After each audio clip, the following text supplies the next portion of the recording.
Hey, what's up guys, in this video we're going to talk about booleans in JavaScript. So booleans can have two values. They can be either true or they can be false. Now in JavaScript we can use the boolean function to find out whether one expression is true or false. So in JavaScript anything with a value is true. Like in example, we can pass any number and this is a true value.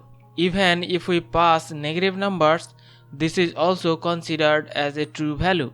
And also any string is also a true value. And if we pass any expressions, this is also a true value. So here 2 plus 3 is an expression and this is also a true.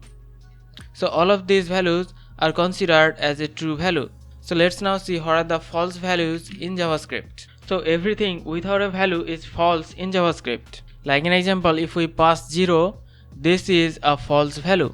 Even if we pass negative 0, this is also a false value. Empty string is also considered as a false value. If we pass undefined, this is also a false value. Null is also a false value in JavaScript. And even if we pass not a number, this is also a false value.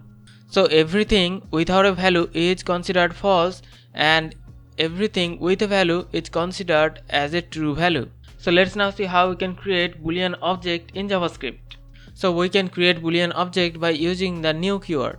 Like an example, we can create one variable a and then we can create one Boolean object, new Boolean, and here inside we can pass in the value.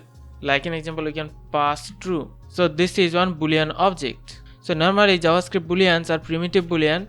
So we can create one primitive Boolean directly by using the literal. Now both of these values are equal to each other.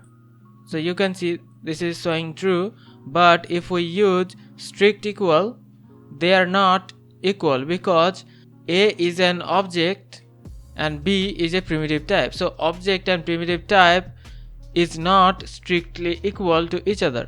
And also we should always avoid using this Boolean object because a new keyword complicates our code and slows down the execution speed. And also Boolean object can produce unexpected results in some situations.